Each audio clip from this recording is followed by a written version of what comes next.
苏柔，我到死都想不到，异母同胞的亲妹妹会亲手把我推进这地狱。看看你这副鬼样子，当初若不是苏家拿你顶包，我压根不会娶你这个赔钱货。柔柔本来要嫁公社干部，全被你毁了，落到跟着我吃苦，真是晦气。我的好姐姐，要怪就怪你命不好，干部卡面安稳哪是你配得上的？河边那个没人敢沾的路野，穷的只剩一间漏土坊，一身吓人伤疤，克母，只有这种活该受罪的才配嫁过去。当初娘一说换婚，我当场就应下了，换你替我受苦，再合适不过。我日日挨饿挨打，累死累活做饭，省下来的粮票全补贴给家里，最后落得寒冬跳河的下场。苏柔，爹娘偏心你，我不计较，可你不该偷换婚事，推我入深渊。深渊，我如今嫁去干部家，顿顿白面馒头，每月还有津贴。反观你，替我嫁给烂赌鬼，日日被搓磨，这就是我们两个人的命。下辈子你也别想抢我的好日子。别跟死人废话了，天这么冷，再待下去冻着你。咱们赶紧回家吃肉，管他冻死在河里，就当没人看见。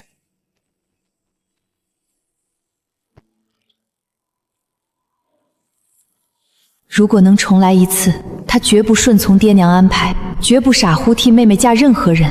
不管是好吃懒做的赌鬼，还是人人谈之色翁的河边糙汉路野，他要攥住自己的人生，再也不任人摆布。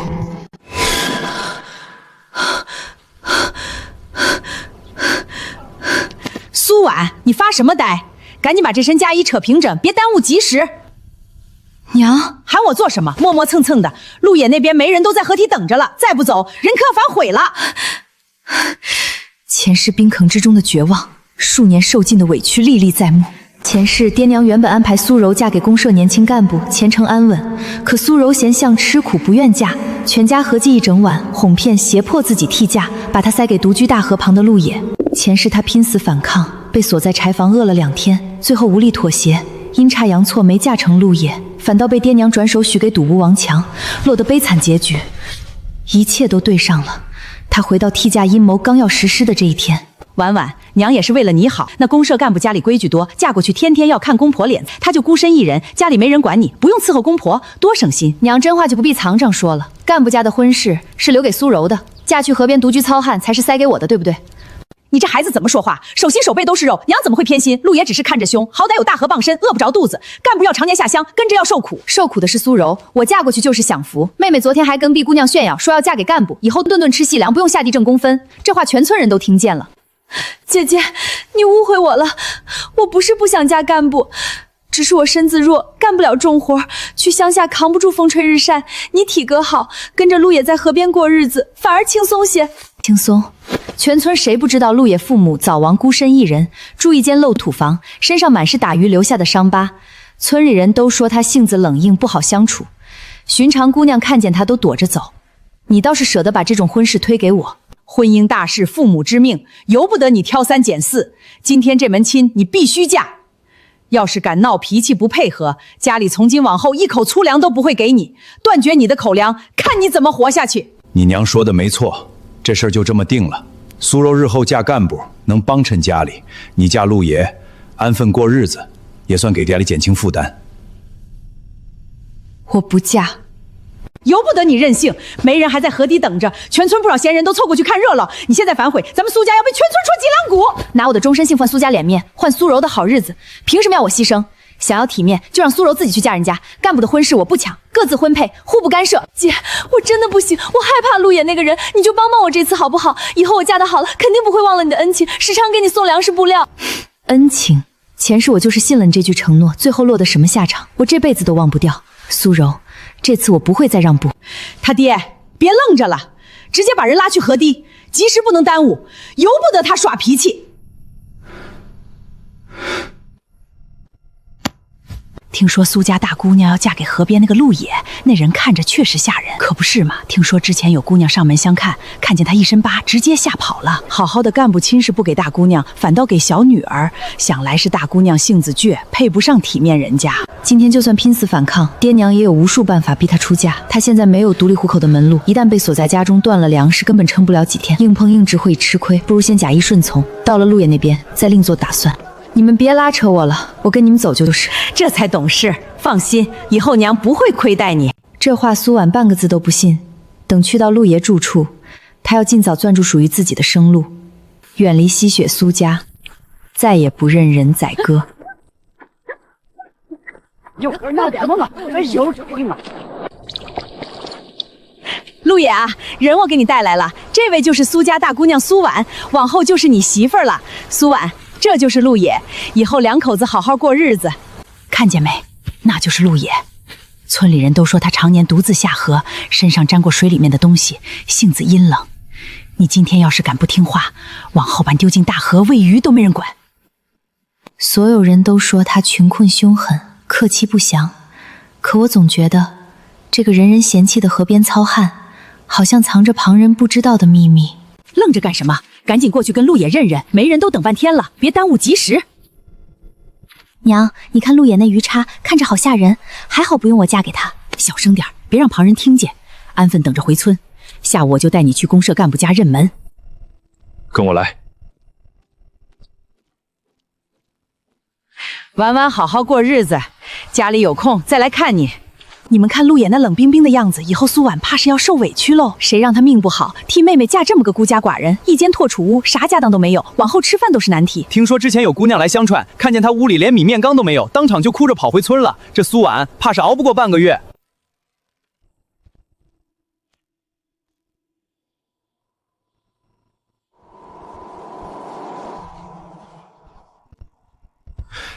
今天没来及下河，只有这个，先垫垫肚子。你中午也只吃这个？平时天亮下河捕鱼，晌午才能带吃食回来。今天去村口等媒人，耽误了。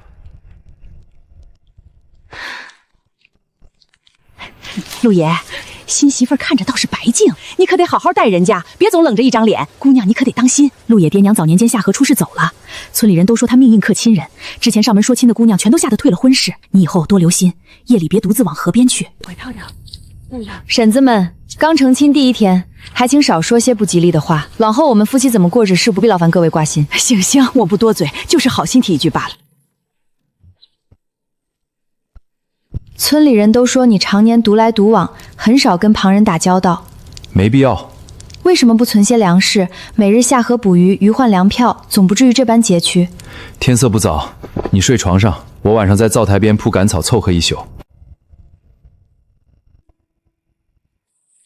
一个日日守着大河，常年捕鱼的人，怎会连饱腹的粮食都没有？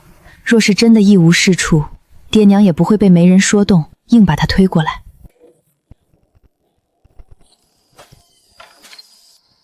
这么晚了，漆黑深夜，他独自背着渔网，拎着鱼叉去河边做什么？白天他分明说今日没来得及下河，此刻却深夜出门捕鱼。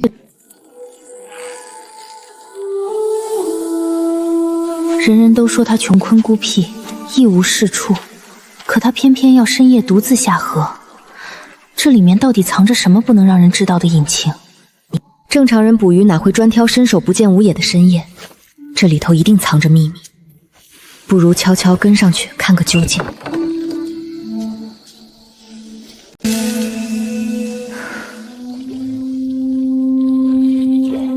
今晚会有鱼群走这道水湾，深浅更好，不会挂网。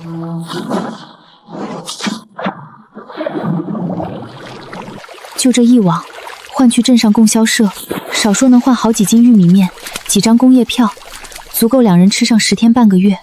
可白日他屋里却只剩半块硬窝头充饥。他不是不会捕鱼，更不是旁人嘴里一无是处的穷汉，恰恰相反，整条大河没人比他更懂水，更懂鱼。他只是刻意藏之，故意白天不露面，专挑深夜无人时捕捞，从不对外显露自己的本事。前世的我稀里糊涂惨死冰河，从来没人跟他说过半分关于陆野捕鱼厉害的消息。全村上下统一口径，全都把他塑造成孤僻穷困，靠勉强摸几条小鱼苟活的糙汉。想来是他多年刻意低调，从不跟村里人争抢渔利，久而久之，所有人都被他骗了过去。前世他被苏家骗去嫁给烂赌鬼，日日吃苦受罪，最后冻死冰河。这一世虽然被迫替嫁，可她嫁的不是废物，是手握独门捕鱼本事，守着整条大河的能人。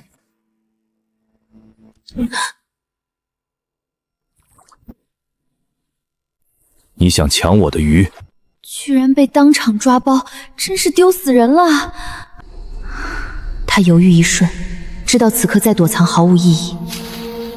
我没有抢鱼的意思，只是夜里听见你出门，心里好奇才跟过来。家里待不住，非要深夜跑到河边偷看我捕鱼。苏家派你来打探的，苏家只盼我一辈子困在苦日子里，哪里会费心让我来打探你的门路？当初是他们硬逼着我替妹妹嫁过来，我和你一样，都是被苏家算计的人。既然是一家人，有想问的，大可白天在家问。白日里家里只剩半块窝头，全村都说你日子过得揭不开锅。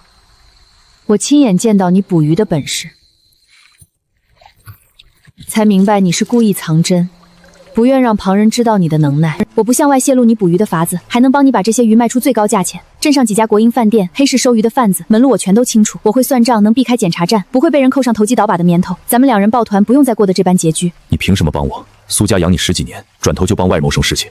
从他们把我推来嫁给你的那一刻起，苏家就没把我当成自家女儿，只有这里才是我接下要过日子的地方。我帮你，也是帮我自己，咱们是拴在一根绳上的两口。先说好，若是你把今夜看到的一切泄露给村里人，或是回头给苏家通风报信，往后河滩的路，你不必再踏进一步。我答应你，半个字都不会对外人提。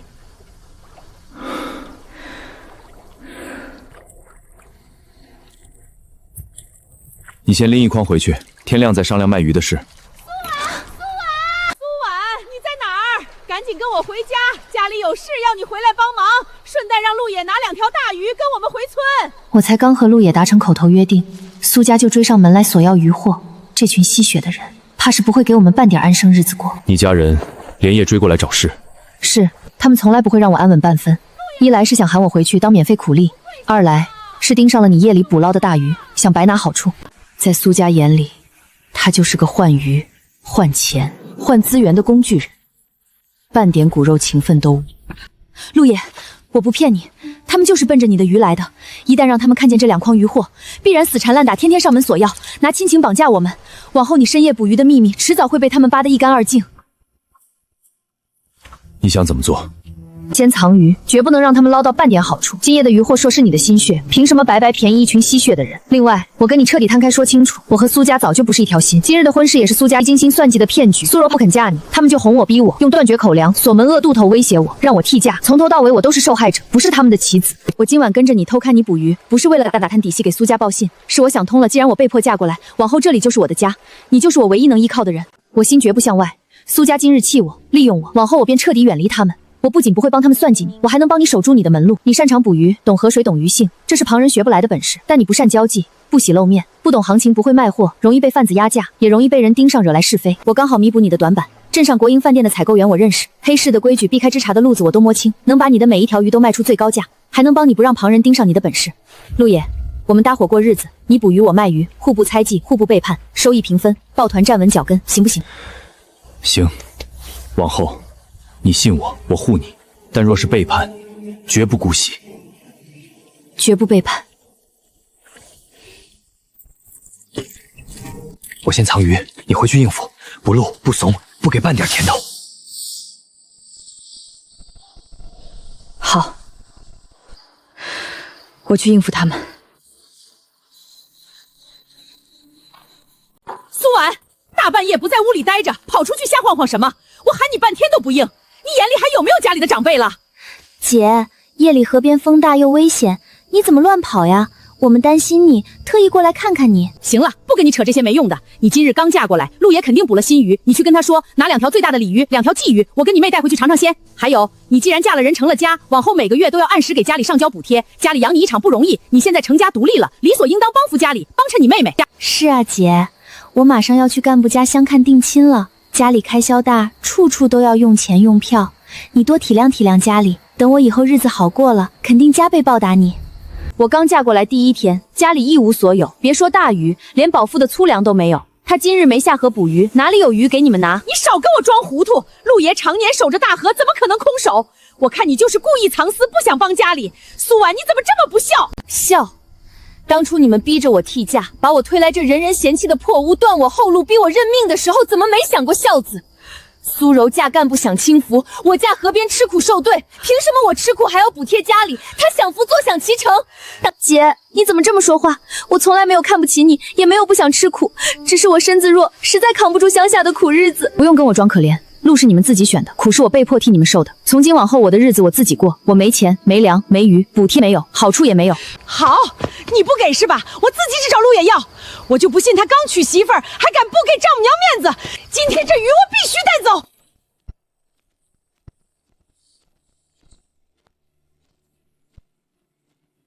陆爷啊，你看你刚娶了我家婉婉，咱们就是一家人了。家里日子紧吧，你拿2条鱼让我们带回去，也算是你的心意。他们逼你，非要白拿鱼，还要我每月补贴娘家。我家没鱼没钱，更没有补贴。怎么可能没有？你天天守着大河捕鱼，怎么可能空空如也？陆爷，你别护着他，一家人哪能这么生分？苏婉，你给我等着，这事儿没完。过几日我带你爹和你哥一起过来，我倒要看看你们能硬气到什么时候。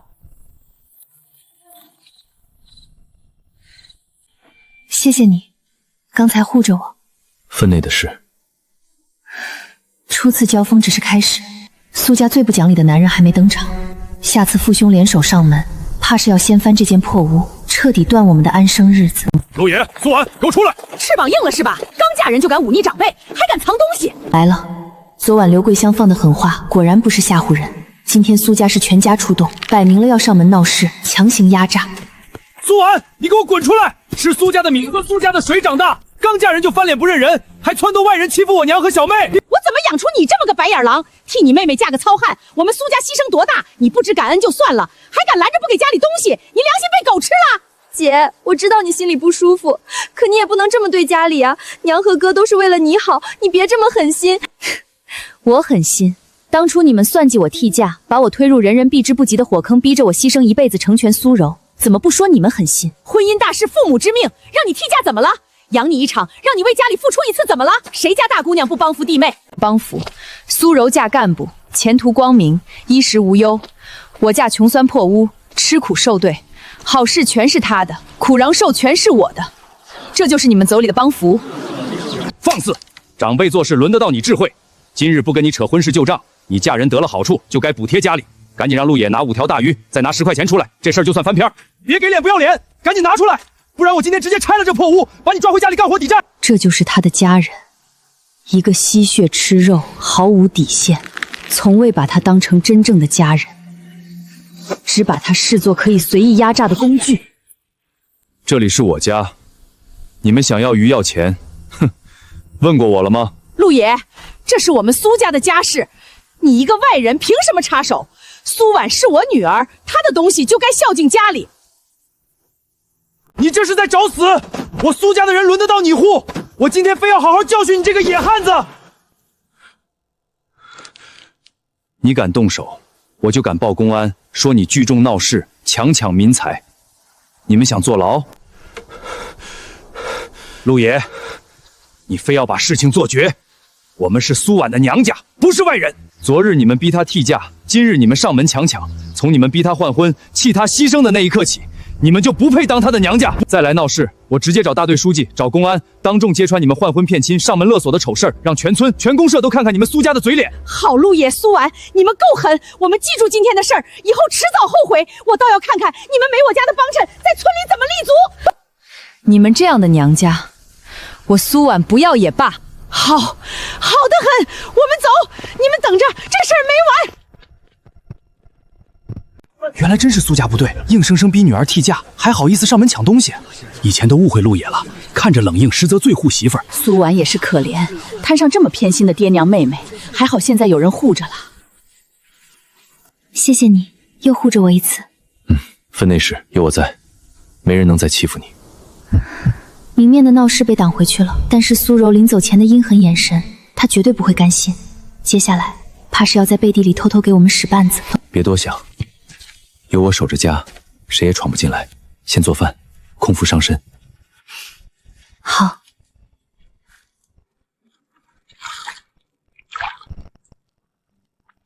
前世的这个时候，他被苏家锁在柴房，饿着肚子挨骂受罚，而苏柔正坐在屋里吃着白面馒头，喝着细肉汤，享受着本该属于他的安稳。一念之差，天差地别。多吃点，补身子。你也吃，我够吃了。凭什么？苏婉本该替他跳进火坑，受尽一辈子抬不起头，本该被全村人耻笑。可现在苏婉不仅半点委屈不受，还被陆野这般护着。反观她自己，若是苏家的名彻底败坏，她嫁去公社干部的好事大败玉会泡汤，渔获就是他们唯一的活路。我只要将船悄悄推去河央，任凭水流冲走，没了船和渔去，陆野几日之内都无法下河捕鱼。到时候两人断了池，日子过不下去，不用苏家上门逼迫，他们自己就会低头求饶，甚至会被穷日子逼得翻脸争执。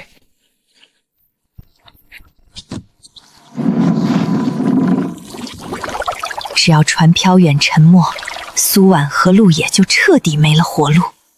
苏柔，你在做什么？姐姐，我就是路过，看见船快飘走了，想帮忙推回来而已。你怎么这么看着我？帮忙推船？船原本稳稳靠在岸边，是你伸手往外推，水流湍急，你这是推船还是故意毁我们的生机？姐，你胡说什么？我真的是好心，你是不是还在生家里的气，所以故曲解我？我只是想跟你赔个不是，想好好跟你说话。赔不是需要偷偷摸摸躲在屋后，赔不是需要趁我们吃饭偷偷毁掉我们唯一的生机。陆野哥，我真的没有恶意，我就是好心帮忙。我姐她误会我了。我的船不用你碰，再敢偷偷摸摸来我院子附近作祟，我今日便不只是口头警告。我知道了，我再也不来了。别怕，往后我日日看好渔具船只，任何人都近不得身，没人能再暗害我们。今日天气好，水势平稳，我下河一趟，多捞些渔获，攒些积蓄。你小心些，注意安全，不用太拼命。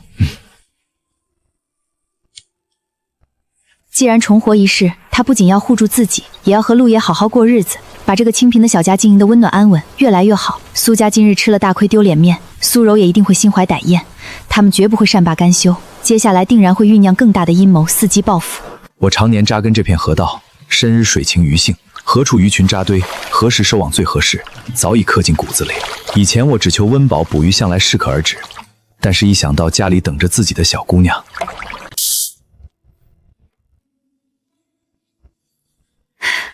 回来了。今天收成好，攒一批大的，明日去镇上供销社换钱换粮。太好了，换些细粮，再添点布料，往后日子只会越来越稳。都给你换。我的乖乖，这么多大鱼！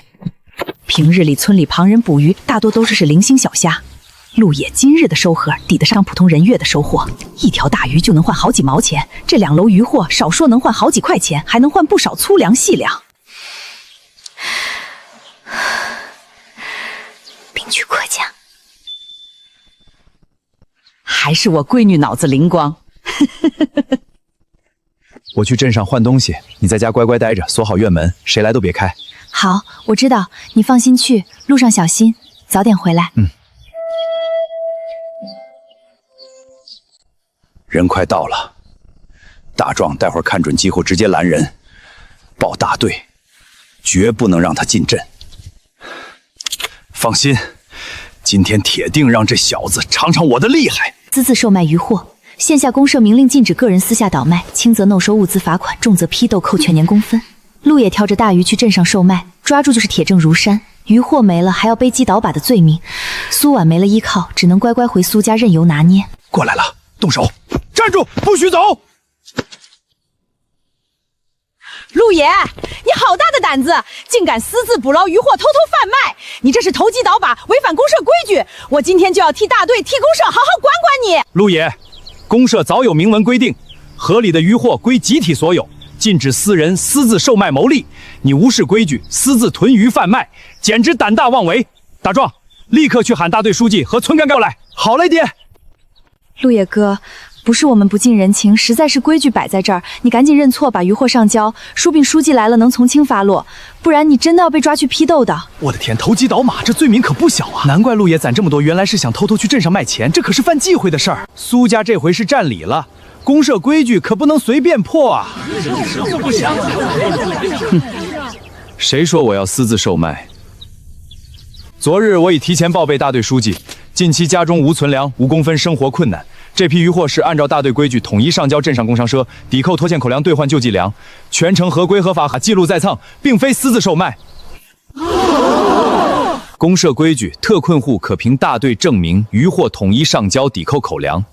你们身为村民者不知情，还是说你们明知规矩却故意搂规子，素意拦路栽赃，蓄意构陷他人，妄图败坏我和我媳妇的名声？原来是报备过的，那就是合规的。我的天，那就是苏家故意找茬恶意栽赃了，太歹毒了吧！明明是自己想害人，还装的大义凛然，差点就误会陆野了。怎么会这样？陆爷怎么会提前报备大队？怎么回事？一大早聚众拦路闹事儿。陆同志家中困难，主动上交渔获抵口粮，手续齐全，是我亲自批准的。你们苏家不分青青皂白，蓄意栽赃造谣生事，简直无法无天。既然民生规矩搞不倒他们，那就换一条绝路。我一定要让陆野和苏婉彻底无所有有。你手续齐全，安心去镇上兑换物资即可。此事我会记在大队账上，往后苏家再敢寻衅，直接上报处理。好，多谢书记。气死我了，真是气死我了！陆野这杀千刀的运气怎么这么好，竟然提前报备了大队，白白让他捡了便宜，害得我们一家人当众丢人。娘，都怪苏婉那个白眼狼，跟着陆野学坏了，心思越来越深，次次都让我们落空。爹娘哥，你们别气了，这次是我们失算，低估了陆野的心思，可我们没能扳倒他们，往后日子只会更难。陆野捕鱼手艺越来越好，往后家底越来越厚，姐姐彻底站稳脚跟，就更不会认我们这个娘家了。那能怎么办？硬闹闹不过，栽赃也栽赃不成，还能眼睁睁看着他们风光？规矩名声弄不倒他们，那我们就断了他们的根。陆野最依仗的就是那条小木船和全套渔具，这是他唯一的生计，也是他和姐姐过日子的根本。只要没了船和渔具，他空有一身捕鱼本事也无处施展，不出半月，他们手里的积蓄就会耗光，到时候没吃食，日子寸步难行。对，还是我柔儿聪明，断了他的生路，我看他们还怎么风光。这事儿简单，我今晚就去河边把他的船凿烂，渔网剪碎，让他们彻底没饭吃。手脚干净点儿，夜里没人看见，做完立刻回来，不许留下半点痕迹，别让人抓到把柄。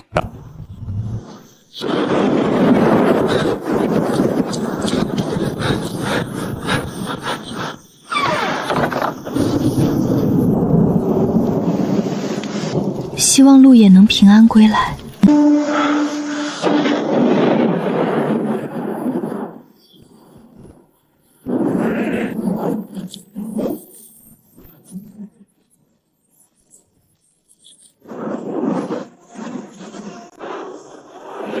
我看你们以后还怎么捕鱼，还怎么跟我们苏家作对！哈哈哈哈哈哈！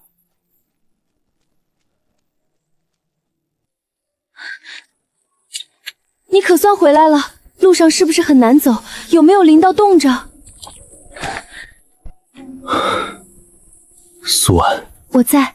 船没了，渔具也全毁了。是苏家做的，对不对？是他们。白日村口栽赃失败，被书记当众训斥，丢尽脸面，他们不甘心，特意趁雨夜无人，毁了我们所有生计。他们怎么能这么狠心？你日日起早贪黑，风吹雨淋，全凭一身力气拼活路。他们一句话，一场恶意，就把我们的希望全毁了。委屈你了。我不委屈，我就是替你不值，陆野。他们就是看准了雨夜无痕、无凭无据，笃定我们拿他们没办法，才敢这么肆无忌惮。我知道，现在冲动上门，只会落入他们的圈套。没有证人，没有实打实的证据，他们大可以矢口否认，反咬我们恶意碰瓷，诬陷亲人。难道我们就这么算了？眼睁睁看着他们作恶得逞，没了船和渔具，往后我们靠什么过日子？不算了，作恶必有痕迹。今夜这笔账，我记下了，一分都不会少算。现在不急着对峙，越是绝境，越要沉住气。他们想断我们的活路，我就重新闯出一条路，不仅要活下去，还要天地都在活得比以前更好。好，我信你。你要做什么，我都陪你。先擦干身子，换身干净衣服，别着凉。天塌不下来，有我在。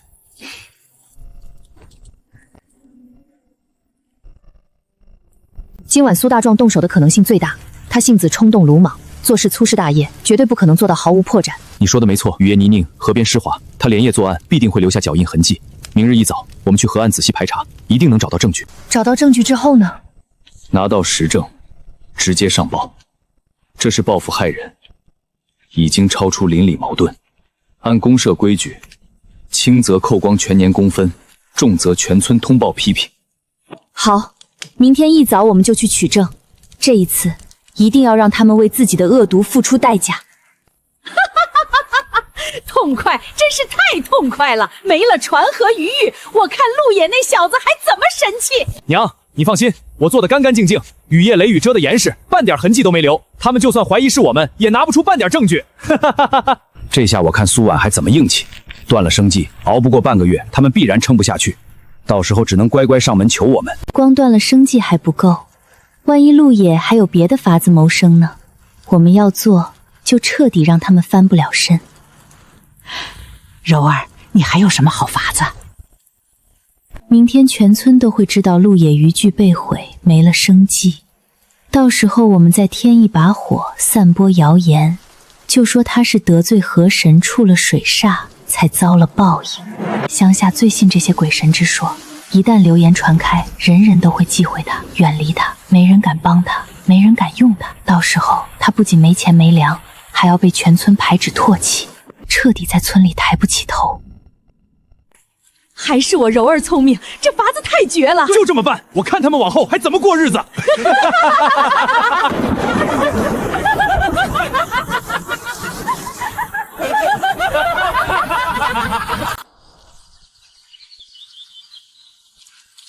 听说了吗？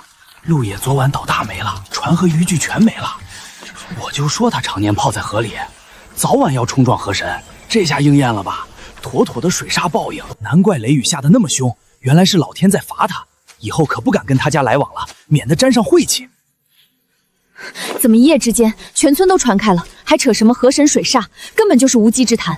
不用想，是苏家刻意散播的谣言。他们昨晚毁了我的生计，还不满足，今早又抢先一步，用鬼神流言堵死我们的人情路。他们也太歹毒了，断人心路就算了，还要败坏你的名声。乡下最信这些鬼神戳辞，这下全村人都要忌讳我们了。就是要这样，他们算准了，没了生计，再被流言缠身，没人敢帮我们，没人敢靠近我们，我们走投无路，就只能低头求他们。那我们更要快点找到证据，只要抓到他们作恶的把柄，所有流言不攻自破。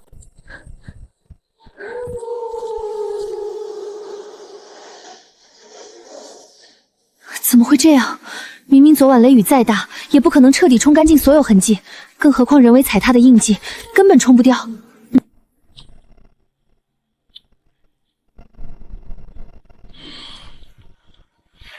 不是雨水冲的，是有人事后特意回来清扫过。苏大壮昨晚动手，苏柔怕他留下破绽，事后又悄悄回来善后了。只有他心思这么缜密。苏大壮鲁莽行事，只懂悔悟，不懂消痕。苏家能做到滴水不漏的，只有苏柔。他心思也太可怕了，毁掉生计，散播流言，清除证据，步步算计，根本不给我们留半点翻盘的机会。什么破绽？流言。船和渔具被毁是昨夜突发之事，除了我们和动手的苏家，没人知晓详情。全村今早统一传开鬼神报应的流言，是谁在背后刻意引导，一目了然。可流言终究是流言，只能证明他们嘴碎造谣，定不了他们毁人生计的罪。定不了重罪，却能锁定嫌疑人。全村这么多人，偏偏只有苏家第一时间散播谣言抹黑我们，这就是最大的疑点。只要我们顺着流言溯源，就能抓到他们的马脚。看吧，两人果然在这儿，怕是接受不了遭报应的事儿呢。运气这么差，难怪原来是冲撞河神了，以后可得离远点儿。天灾人祸各有因果，我陆野行事端正，从未冲撞任何人、任何规矩。所谓水煞报应，纯属无稽之谈。谁刻意造谣生事，迟早自吃恶果。现在证据全无，流言缠身，我们接下来该怎么办？换路子。没了船和渔具，捕鱼这条路暂时走不通，那我们就不走寻常路，靠山吃山，靠水吃水。这条大河不只有鱼，还有别的生计。你是说摸河蚌、挖螺丝、捡河虾？不用大船，不用渔网，徒手就能做。虽然辛苦，利润薄，但能糊口。能破了他们想逼死咱们的局。他们想断我们生路，我们就偏要在绝境里硬生生开出一条活路。好，我陪你，哪怕辛苦一点，我们也能好好过日子，绝不让苏家得逞。还是我柔儿厉害，现在全村都忌讳陆野，我看他们还怎么硬气。娘，你就等着看吧，没证据，没人帮，没活路，不出3天，苏婉铁定哭着上门求饶。爹娘哥，你们别掉以轻心，陆野韧性极强，未必会轻易认输。认输不认输又怎样？没了生计，坏了名声，他再能干也没用。柔儿，你就是太谨慎了。这般绝境之下，两人非但没有慌乱崩溃，反而冷静取正，稳步谋划，绝非等闲之辈。若是不能彻底斩草除根，后患无穷。脚下慢点，别踩滑了，水草多的地方容易绊脚。我晓得，你不用总盯着我，专心找就行，我没那么娇气。在我这儿，你永远可以娇气。本来就该我挣钱养家，是我没护住家典，让你跟着受苦了。我们是夫妻，本就该同甘共苦，哪有什么受苦不受苦的？苏家越是想逼垮我们，我们越要好好干，把日子过红火，打他们的脸。好，今天多攒一些，攒够分量就去镇上换钱换粮，先把温饱稳住。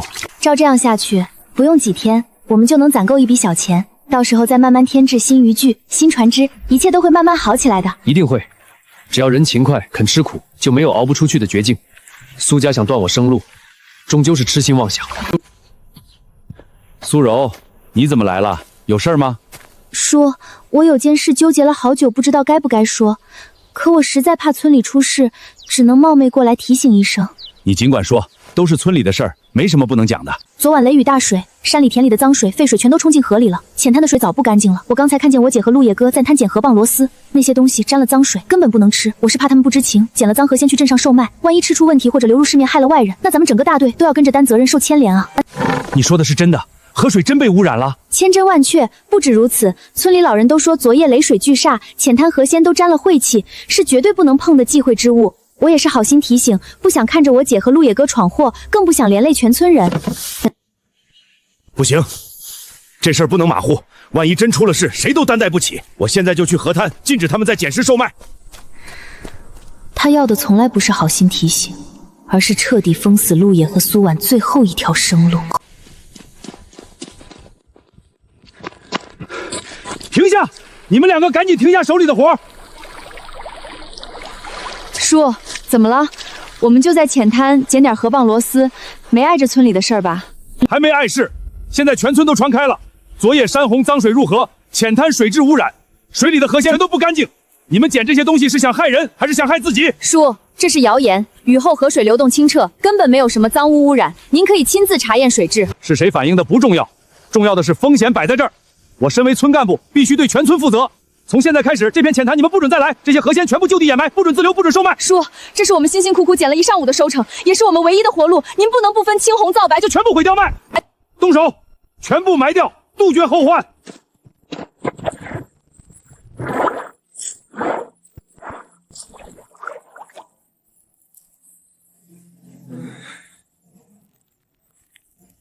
船毁网破，流言缠身，如今连徒手谋生的浅滩活路都被彻底封死。苏家这是铁了心要把他们逼入绝境，赶尽杀绝，不留半分余地。记住了，不准再踏入浅滩半步。陆野，苏婉，不好了，出大事了！李大嫂，怎么了？出什么事了？方才大队开会，苏家主动请缨，直接承包了咱们村这段河滩，以后整片浅滩河里的零碎河稀全都归他们家转控，旁人一律不准私自捡拾。他们竟然这么狠！不光毁了我们的船和渔具，封死我们的活路，现在还要直接霸占整片河滩，断了全村人的生机。可不是吗？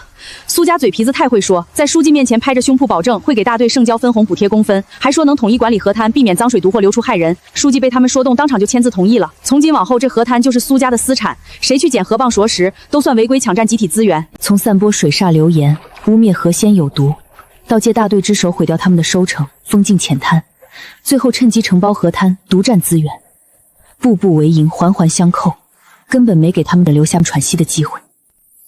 真是好算计，先把河水抹脏，把浅滩封禁，让所有人不敢碰，不能碰，再趁机接手霸占，轻轻松松抢走整条河滩的生路。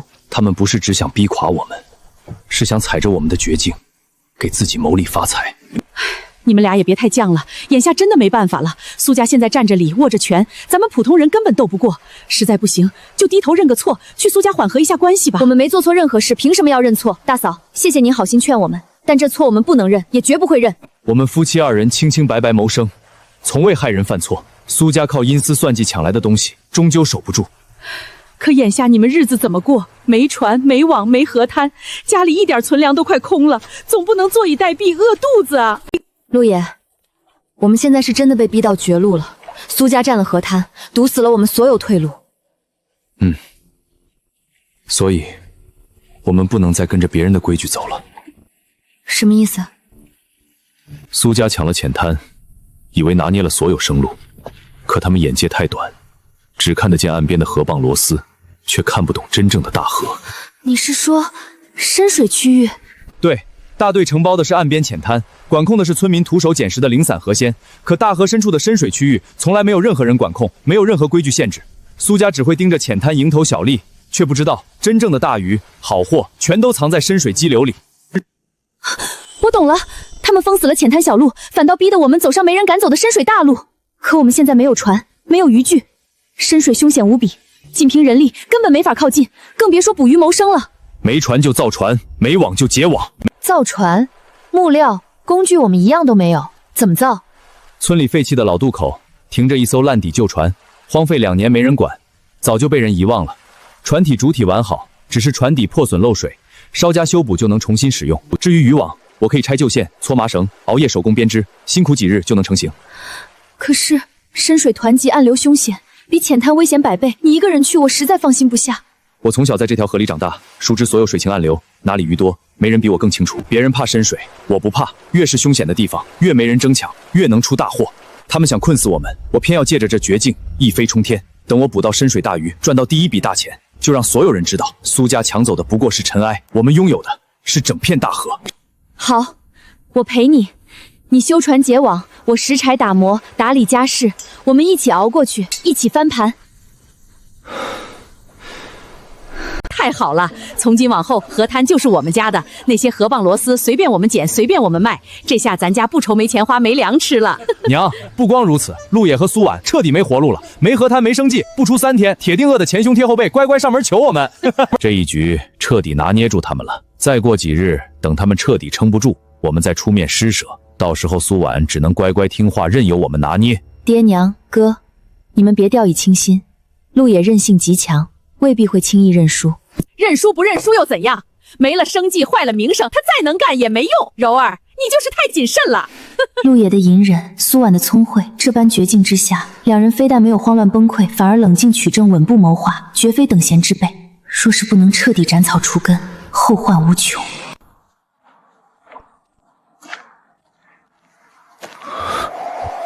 旧船荒废2年，无人盘算，连自己都快忘了这处退路。除却蓄意针对他的人，根本不会有人深夜跑来，费尽心思凿毁一艘废船。苏家步步紧逼，赶尽杀绝，从未留过半分余地。从毁船毁网、散播流言，到霸占河滩、封禁生路，如今更是提前预判他的退路，连夜毁船，封死所有转机，歹毒心思令人发指。你回来了，渡口的旧船怎么样？是不是简单修补就能用？怎么了？出什么事了？船废了。废了？怎么会废了？那船只是小破损，好好放了2年，怎么会突然坏掉？不是自然损坏，人为凿断了承重梁，断面斩心，是今晚刚做的手脚。又是苏家，一定是他们。他们不光要断我们的生路，还要提前堵死我们所有的后路，不让我们有半点翻盘的机会。除了苏柔，没人有这份心思和预判力。他太可怕了，他竟然算到了你会盯上废弃旧船，算到了你要走深水翻盘的路子，提前一步下手破坏。我们明明已经退到绝境，他们却依旧不肯收手，非要逼得我们饿死，彻底垮掉才甘心。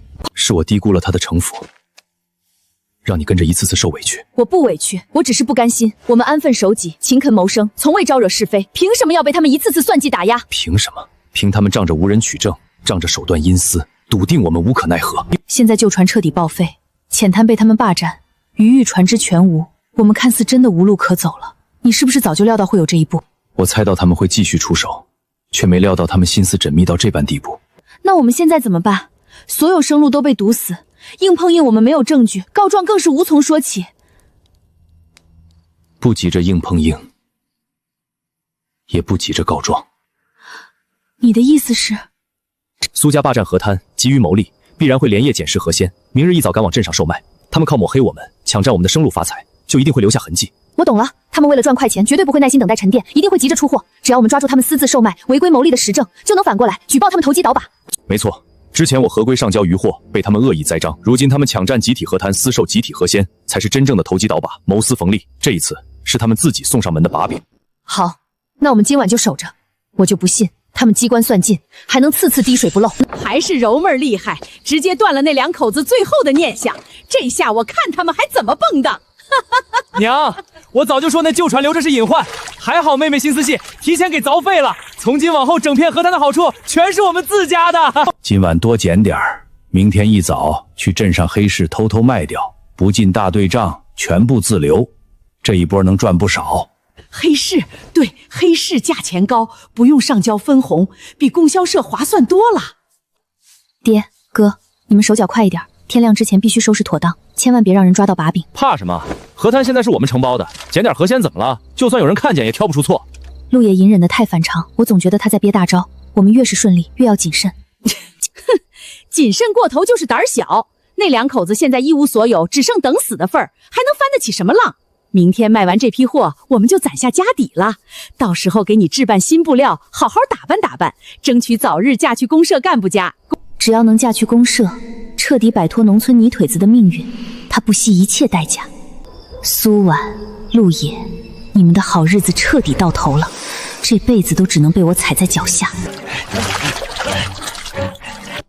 他们急着牟利，今晚必然大肆囤货，明日破晓就是他们出货的时机，也是我们唯一的翻盘机会。我陪你一起守，明日一早我们当场抓包，让他们尝尝被栽赃、被追责的滋味。天终于亮了，我这就动身去黑市，趁早出货，晚了人多眼杂，容易出事。慢点走，千万别被村里人创见。这批货卖完，咱们家就能添置不少东西。等等，不准去黑市！柔儿，你这孩子说什么胡话？不去黑市去哪儿？供销社价低，还要上交分红，根本赚不到几个钱。是啊，妹妹，咱们辛辛苦苦忙活一整晚，不就是为了多赚点钱？去黑市是最好的选择，稳妥又划算。稳妥，现在最不稳妥的就是去黑市。陆野和苏婉现在走投无路，被逼到绝境，正憋着一肚子火气找我们的把柄。他们清楚我们霸占河滩，急着牟利，今晚必然彻夜蹲守，就等着抓我们私售资、投机倒把的现行。你是说他们在暗处等着抓我们？没错，陆野心思深沉，隐忍多日，绝不只是为了认命。他故意放任我们抢占河滩，连夜囤货，就是想等我们罪证坐实，再一举报，让我们落得投机倒绑的罪名。事不宜迟，立刻装车。我们现在就去公社，赶在他们告状之前，先把调子定死。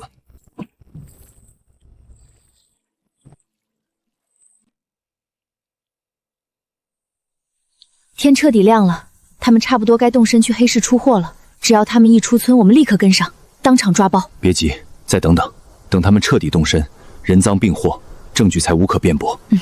他们机关算尽，赶尽杀绝，今天总算要栽在自己的贪婪上。这一局，我们稳赢。不对，他们走的不是黑市小路，是去公社的大路。苏婉，出事了，他们临时改了路线。怎么会改路线？他们连夜囤货，明明就是为了黑市牟利，不可能无缘无故放弃高价。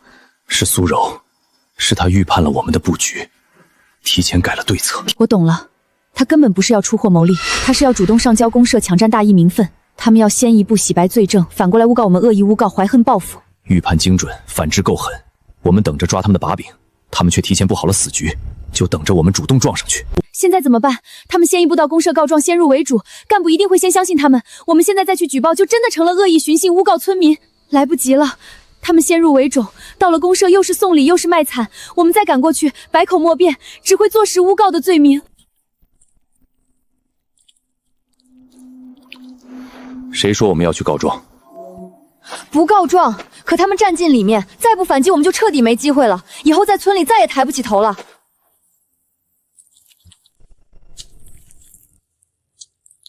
苏柔机关算尽，预判了我们所有的棋，却唯独漏算了最关键的一点。什么？到底是什么底牌能逆转现在的死局？他算计了河滩，算计了证据，算计了人心，却没算计水情。昨夜暴雨不止冲刷河岸，更冲开了上游的山泉活水。浅水区域看似清澈，实则暗流裹挟微量淤泥，河鲜肉质松散，腹内带沙，根本存活不久。而真正的关键，就是近3日河水暗藏季节性轻微水藻毒素，浅滩所有螺丝、河蚌全部带微量毒素，不可食用。我明白了，苏柔为了抢河滩牟利，连夜让人疯狂打捞，根本不分好坏，不辨死活。他们上交公社的这3大桶河鲜全部带毒。没错，他想装大公无私，讨好公社干部，拿集体名声压死我们。那我就让他亲手把带毒的河鲜送进公社食堂，一旦食堂造成集体食物中毒，别说立功受赏，他这就是蓄意危害公社人员安全，拿集体性命谋私利，太狠了！这才是真正的绝杀。苏柔以为自己在洗白罪证，殊不知是亲手给自己挖了万丈深坑。他预判了我们的退路，却栽在了他的贪婪和短视上。别急着激动，好戏才刚刚开始，我们不用急着去辩解、去告状，静静跟着看戏就好。可是，万一公社没发现毒素，直接用了怎么办？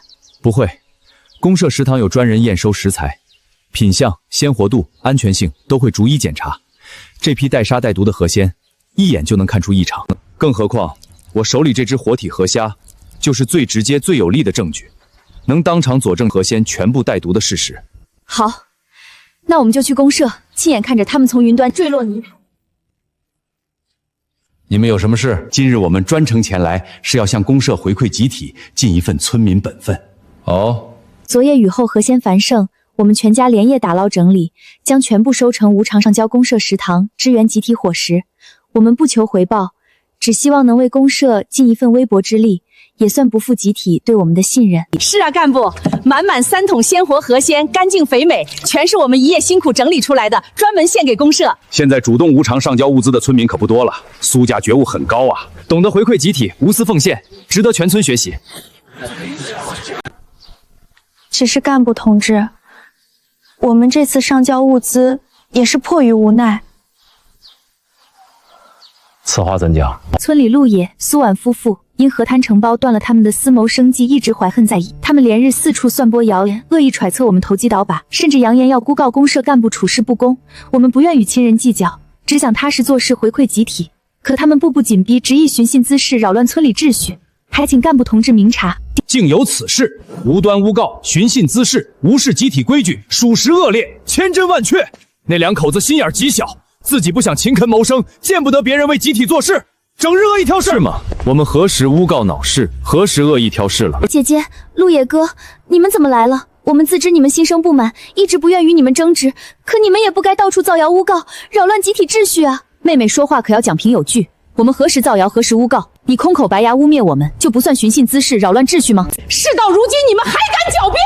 若非你们心怀怨恨，恶意揣测，我们何必连夜辛苦上交物资，自证清白？你们就是见不得我们家为集体做贡献，心思狭隘，自私自利。自证清白，你们连夜打捞，无偿上交，看似大公无私，实则是想把这批带毒河鲜送进公社食堂。陆野哥，你怎么能如此血口喷人？各位干部明鉴，我们全家通宵迭然辛苦打捞河鲜，一分不留无偿上交公社，一心只为回馈集体，如今反倒被污蔑上交毒货，这简直是天大的冤枉！没错，这是污蔑，赤裸裸的报复。陆野和苏婉就是记恨我们承包了河滩，故意编造毒货的谎话，想毁了我们一家。他们自己心胸狭隘，怀恨在心，如今跑到公社颠倒黑白，简直胆大妄为。我们的河鲜个个鲜活，怎么可能有毒？陆野，你拿不出证据，今天这事儿我们跟你没完。陆野，饭可以乱吃，话不能乱讲，危害集体食品安全是重罪。你若是没有实证，就是恶意诬告，后果自负。有没有毒，是不是诬告？查验一遍便知分晓，何须空口争辩？苏柔方才说自己无私奉献，可若是这批河鲜真的有问题，所谓的奉献就是蓄意谋害。姐姐，你怎能如此歹毒？就因为我们断了你们的生计，你就要置我们于死地吗？这些河鲜我们亲手打捞，个个鲜活，绝无半点问题。是不是你说了算，不是我说了算？让食堂验收员当场查验，一切自有公断。来人，立刻让食堂验收员现场核验这批河鲜，仔细检查品相与新鲜度。报告干部，这批河鲜确实存在严重问题。不可能，绝对不能！我们亲手捞的，怎么会有问题？你是不是看错了？苏家，你们口口声声说无偿奉献回馈集体，结果送来一堆变质带毒的食材，你们安的什么心？不是的，干部，我们真的不知情，我们连夜打捞太过匆忙，没来得及仔细筛选，绝非有意为之。不知情？你承包河滩数日，日看守的达理，比谁都清楚近期浅滩水情异常，河鲜带毒，明知有风险，依旧连夜大肆捕捞上交，这是不知情？你们哪里是无心之失？你们是打着无私奉献的名头，想用一堆废毒河鲜博取功劳，洗白自己，甚至提前诬告我们寻衅滋事，功劳名利你们想占，风险责任你们想推，天底下有这么便宜的事儿？就算河鲜变质，也只是我们粗心大意，怎么能说我们蓄意害人？太牵强了。粗心大意？你们为了牟利，连夜疯狂打捞浅滩带毒河鲜，先是想私收黑市赚黑心钱，私诱不成转会上交公社，枪图洗白构陷他人，这是粗心，是无心之失。这是昨夜从你们货桶中掉落的活体河虾，同样携带微量水藻毒素，我可以当场速检作证，整片浅滩河鲜尽数带毒，人人皆知的水情隐患，唯独你们视而不见，借机牟利，铤而走险。到底是谁在寻衅滋事，谁在恶意报复？一目了然。打着奉献集体的幌子谋私利，险些酿成集体食物中毒的大祸，胆子也太大了，还倒打一耙诬告无辜村民，心思也太歹毒阴暗了。这种人品性极差，根本没有资格承包集体资源。对。苏家蓄意上交问题食材，诬告滋事，欺瞒公社，即刻收回你们的河滩承包权，扣除全年工分，通报全村批评检讨。完了，全完了！处罚我们，凭什么？我们只是无心疏漏，可陆野和苏婉才是真正藏着大秘密、欺瞒全村、欺骗公社的罪人。柔儿，你胡说什么？别再乱说话了，我们已经输了。是啊，妹妹，别闹了，再闹我们还要受罚。哎，各位干部，你们都被他们骗了。你们以为陆野是勤恳谋生的老实人，你们以为苏婉是安分守己的良家妇人，他们背地里一直在干私自倒卖野味、私下高价牟利的勾当，不止鱼虾河鲜，就连山里的野物，他们都偷偷售卖，严重违反规矩。苏柔，你可知诬告重罪是什么下场？此话当真？可有凭据？我当然有凭据。前段时间陆野夜夜深夜外出，从不报备，每次归来都藏着大量现金和粮票。他无功分大吃，无正当营事，哪来的钱财物资？全是靠偷偷倒卖河鲜野物赚的黑心钱。不止如此，苏婉嫁过来以后，穿衣吃食样样变好，家里短短10日攒下不少积蓄，根本不是普通农家能拥有的，这全是违规牟利的赃款。他们刻意伪装清贫，欺骗大队，糊弄公社，暗地里疯狂击倒靶，扰乱市场秩序。反观我们苏家，只是无心疏漏，和他们的重罪比起来，根本不值一提。难怪他之前捕鱼从不按规矩上交，原来是私下倒卖牟利，深夜频繁外出，收入来路不明，这确实不对劲儿。若是真的查实投机倒把，那可比上交问题食品严重太多了。苏柔，你满口胡言，我们安分守己谋生，所有收入清清白白，何时投机倒把私自叫卖了？安分守己。真的安分守己，为何不敢当众交代钱财来路？真的清清白白，为何夜夜深夜独行，刻意避人耳目？你敢说家里的积蓄全是正当来路？没错，我就说他们日子怎么突然好过了，原来是干着投机倒把的勾当，太黑心了，竟敢瞒着全村欺瞒公社。干部，这绝对是真的，他们藏得太深了。陆野，此事非同小可，你即刻给出解释。他们刻意歪曲事实，无中生有，摆明了就是想拖我们下水。我不否认，我曾私下售卖过部分渔获。大家听见了，他自己承认了，他就是在投机倒把。但我售卖的所有渔获，均已提前向大队报备，合规合法，从未私自高价牟利，更从未扰乱市场秩序。公社规矩明确，村民自主劳作所得渔获，少量置换物资补贴家用，不属于投机倒把范畴。苏柔断章取义，刻意歪曲规矩，蓄意构陷他人，居心何在？不可能，你怎么可能报备？明明没人知晓。你不知晓不代表我没有违规行事。你为了脱罪不惜捏造重罪，构陷至亲，为达目的不择手段，这般心性歹毒，谁敢信你半句证词？你口口声声说我违规牟利，拿出证据便是。若是无凭无据刻意诬告，就请公社依规从严处置你的诬陷之罪。我绝对不能输，绝对不能。他报备全是假话，他要是真的的依规行事，怎么敢藏着一批深水罕见大货藏在家里，隐瞒不报，私自囤货？苏柔，你此话当真？深水大货隐瞒囤货，这可不是小事。干部，我敢用我的明社担保，句句属实。前几日深夜，我偶然瞥见陆野从深水区归来，背着硕大的麻袋子，沉甸甸压弯了兜。那根本不是普通小鱼小虾，是难得一见的深水大鱼，珍贵野货。他没有上交大队，没有报备公社，全程偷偷摸摸藏隐逸，分明是想私下高价卖，赚取巨额黑心钱财。我的天，私自囤积深水大货，这胆子也太大了！难怪他不怕和谈备战，原来是手里藏着值钱的硬货。我说他怎么底气十足，处处跟我们作对，原来是手里藏着赃物。干部快查，一定要去他家彻查到底。苏柔，你说话全凭臆想，毫无凭据。深夜偶遇所见模糊，仅凭猜测就给我们扣上重罪，未免太过荒唐。猜测？我不止一次看见他深夜外出，寻常捕鱼何须躲着所有人，专挑深水暗夜行动？若非藏着见不得人的大货，何必这般小心翼翼？你别狡辩，空穴不来风。既然我敢举报，就经得起查证。既然有人实名举报，此事必须严查，公事公办，即刻派人前往陆野家中彻底搜查，绝不姑息。只要搜出半点痕迹，隐瞒集体资源、私囤大货罪名，陆野百口莫辩。苏家今日身败名裂的仇，他就要让对方加倍偿还。我同意搜查。身正不怕影子斜，我家中并无任何私自囤积、隐瞒不报的深水大货。我的确深夜前往深水区域劳作，也收获过罕见大鱼，但所有超出自用、规格达标的珍稀鱼货，我从未私藏，更未倒卖。空话谁都会说，没私藏，那收获的大货去哪儿了？难不成凭空消失了？我全部如实上交，而且也提前报备登记过了。你撒谎！村里没人见过你上交大货，大队也没有公示记录，你纯属胡说八道，糊弄干部。没有公示不代表没有登记，普通渔货报备大队即可。珍稀大型渔货，我直接对接的是公社专人登记，不走村里公示流程。不可能！你一个普通村民，怎么可能接公社专人？你骗人！王干部，我此前3次收获珍稀深水大货，均交由公社李干事亲自登记验收，记录在册，有据可考。今日苏家凭空捏造罪名，恶意举报，妄图构陷村民，扰乱公社秩序。若搜查无果，查证我清白，还请公社依罪，从严处置苏家诬告栽赃之罪。好，我即刻联系李干事核对记录，同时派人上门搜查，双线查证，绝不冤枉一个好人，也绝不放过一个违规之人。可事到如今，早已骑虎难下，只能死死硬撑，赌陆也在虚张声势。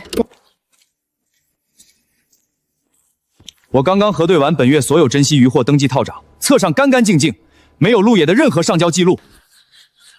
干部，听见了吗？他撒谎，从头到尾都是骗我们，骗公社，根本没有上交记录，他就是私囤积深水大货，隐瞒集体资源，他还敢当众狡辩，欺瞒公职人员，罪加一等。我就知道这小子心黑，现在证据确凿，看你还怎么装！赶紧抓起来，严查到底，把他家里的赃物全部搜出来，让他坐牢反省。谎话连篇，恶意蒙骗公社，这种人留在村里就是祸害。没记录还敢当众谎称上交，胆子太大了。看来举报句句属实，是我们些先前被他蒙蔽了。隐瞒集体资产，企图蒙混过关，这情节太恶劣了。陆野，事到如今，你还有什么话好说？无凭无据，空口白话，当众欺骗公社，隐瞒不报，你可知罪？我信你。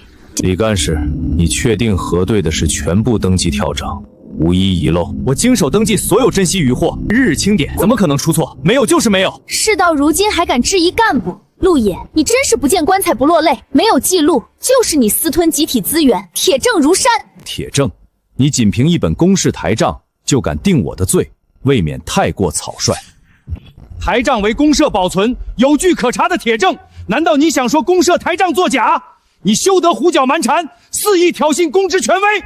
乔账没有记录，是因为我上交当日，系统乔账尚未归档录入，我没有空口白话，也没有蒙骗任何人。这3张回支，就是李干事亲手验收、亲手签字、亲手盖章的凭证。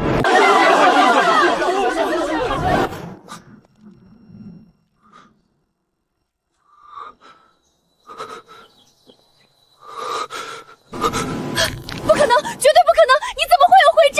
不可能！你只知公社有公事太长，却不知珍惜物资上交会单独开具回执凭证。你自以为摸清所有规矩，实则一知半解，仅凭片面认知就肆意诬告，构陷他人。字迹属实，印章属实，日期属实，这确实是公社正规接收回执，真实有效。抱歉，是我工作疏忽。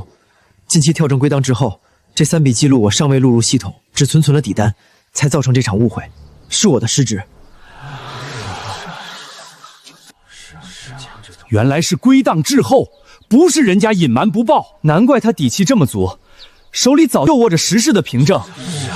冤枉好人了，这苏家真是歹毒至极，凭空捏造重罪，蓄意构陷。苏柔，你刚刚口口声声笃定我们私吞集体资源，投机倒把，扬言要严查严办，如今证据确凿，我们清清白白依规守法，倒是你们一而再再而三恶意诬告，颠倒黑白，妄图构陷良善，该当何罪？所有算计，所有底牌，所有翻盘的希望，尽数破碎。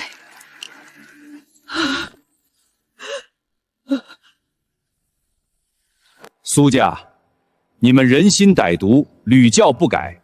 先前上交带毒何仙，欺瞒集体，如今又凭空捏造重罪，实名诬告良民，恶意构陷，屡犯过错，性质极其恶劣。你们还不知道吧？苏婉她的真实身份，她不是苏家真正的女儿。